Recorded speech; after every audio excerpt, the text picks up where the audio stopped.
So, The Monkey is the latest horror film from Longlegs director Osgood Perkins. Touting itself as a horror comedy, The Monkey is based on an original short story from Stephen King, the mind behind It, The Shining, Carrie, and more, wherein two brothers, Bill and Hal, find their father's old toy monkey in the attic of their childhood home. Hal's our main character here, a shy boy. He's quiet, he gets bullied, he's the perfect foil for his brother Bill, who is way bigger and way more bold than him, and much more of a, I don't know, alpha. He's just more of a fearless kid. He kind of bullies Hal a little bit. But the two of them find a toy monkey in their deceased father's belongings. And upon turning the crank in the monkey's back, they realize that a series of gruesome deaths begin to happen around the two of them. And they decide this must be coming from this evil toy monkey. We should throw it away. And things start to settle down until one fateful day in the future when then adult Hal gets a call from his brother Bill after strange things begin happening again. After receiving the news, Hal and his young son Petey have to do the right thing. So they travel back home to put a stop to the monkey once and for all. At 98 minutes in length, The Monkey promises to be something totally unique from Osgood Perkins' previous work, but does the comedy work? Is The Monkey scary, and is it funny? And most importantly, are offbeat horror fans going to go for this? So Andy, I gotta know, what did you think of The Monkey? So I really, really enjoyed this. We got a sneak peek at it, which was really nice. It is funny. It is so funny. And that's what I think was most expected, because a lot of times horror comedies don't really do either one very well. They're usually not that funny, and they're usually not that scary. This isn't really scary, but it is very gory. I think this is actually part of what kicked off my Final Destination watch, because a lot of these deaths are a little Final Destination-esque in that Rube Goldberg kind of way. But man, I had a great time. It is so funny, especially the first act when they're mostly kids are our leads, and they're discovering the monkey and the rules, which they know that people will die if they turn the key, and also that they cannot get rid of the stupid thing. They try and destroy it. They try and throw it down a well. No matter what, it always find a way in that supernatural way, just kind of finds its way back every time.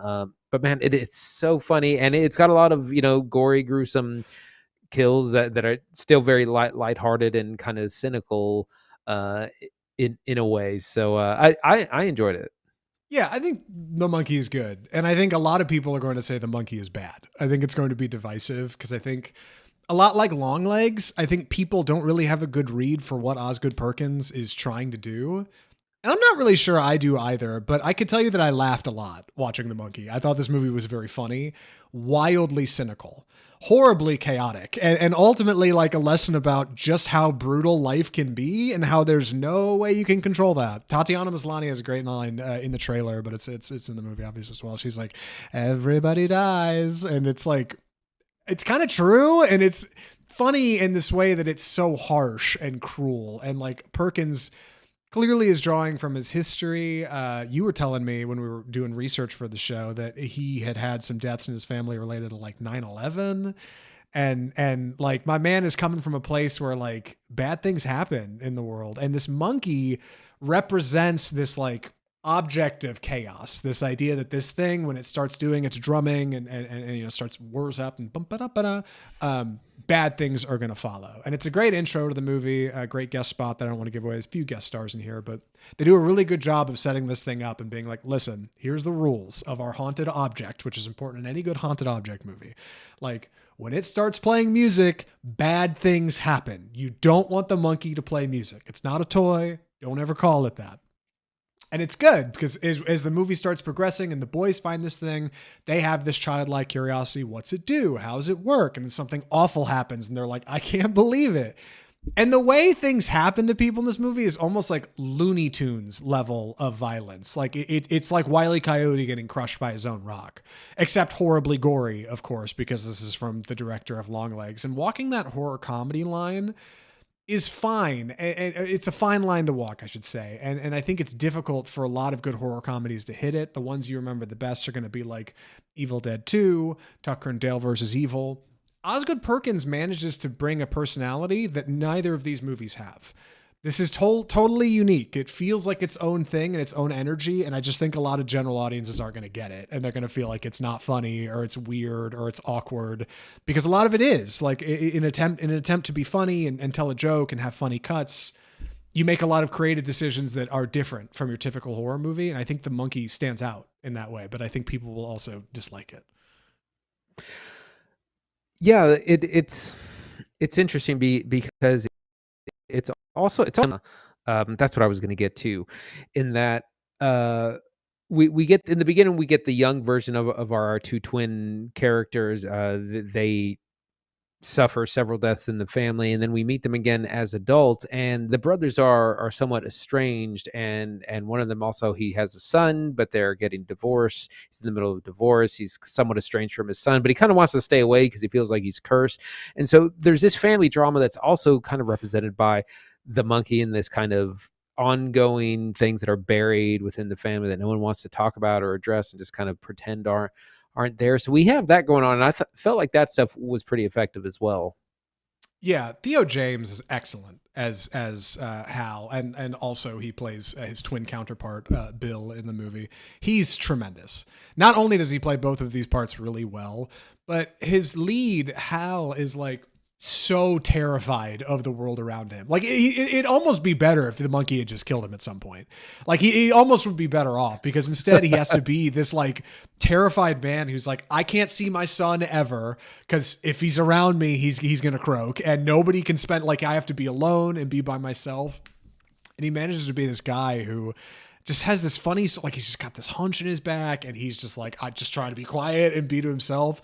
And then, like, inevitably, this monkey kind of comes back to his life, and as soon as it spins back up, he's like, he's like horrified, and somebody around him in the room like dies horrifically in these like just the goofiest, goriest, bloodiest deaths I've seen on screen all year. Like in a way that is so delightful, I think, for big horror fans. Like I think people would really enjoy it. But alternatively, I've seen a lot of people say like it totally doesn't work, and it's awkward, and it's not funny, and it's not scary.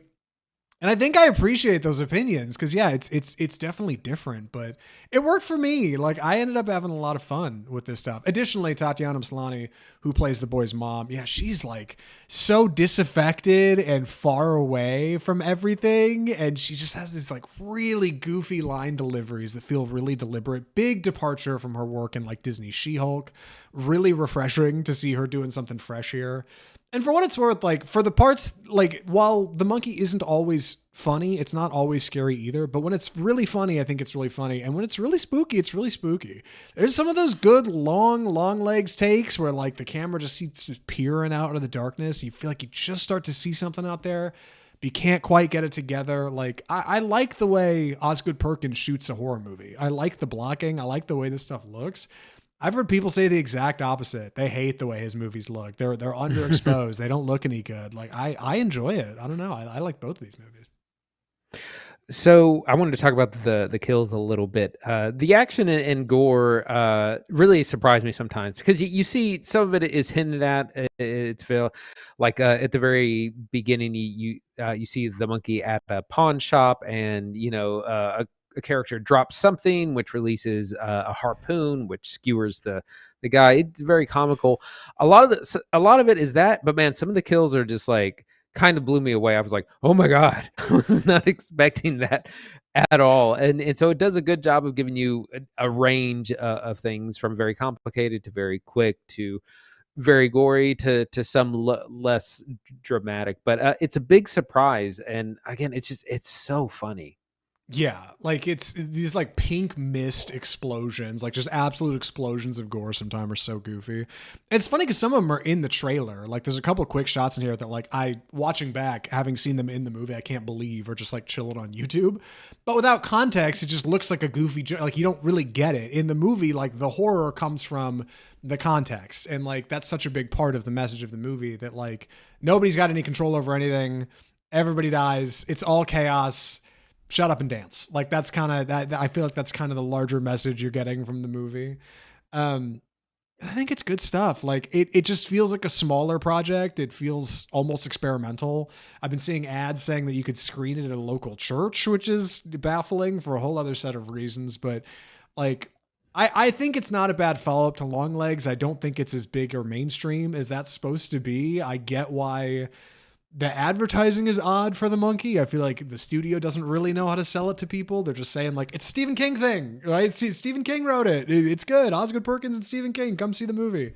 It's a shame because I think it's smart. I do. I just I don't know. I don't think it's going to get its flowers. I think people are going to be divided on this, and it's just going to come out and be like middling. And I don't know. Maybe someday people will look back and like it more. Maybe I'm just talking over it. I wanted to just say one last thing. So originally this is based on a Stephen King story, and that monkey is supposed to be the kind of classic monkey with cymbals, but in the movie, it's a monkey with a drum. And the reason is that apparently Disney has copyrighted Monkey with Cymbal from Toy Story 3 or 4. And so they weren't allowed to have it in the movie, and so they changed it to a drum, which I think actually works really well. But it was interesting to learn that. Yeah, I honestly think it works better. Great example of like a creative hurdle actually working out better for the project. I never would have known that. I didn't put that together at all. I completely forgot that the original monkey toy isn't a drummer and actually has cymbals. Yeah, it wasn't until after I'd seen the movie that somebody pointed that out, and I was like, oh my god, you're right. That didn't affect the movie at all. The drum arguably works better for the imagery for what's going on here. So I think Monkey's a good time. We should get to formal recommendations. I know, so here it is. I gotta ask Andy, would you recommend the Monkey? Yeah, I would. I had a great time. It is incredibly funny. I was so surprised by the amount of humor in it. It's almost more of a comedy with some horror than a horror comedy. It has a lot of gruesome, action-packed kills that are also very humorous. It's both cynical and also kind of has a lot to say about the nature of death and dying, and also it's a family drama. Theo James is really good as kind of playing multiple characters. There's some fun cameos and surprises. Um, big surprise. Really liked it. It was a lot of fun. Highly recommend.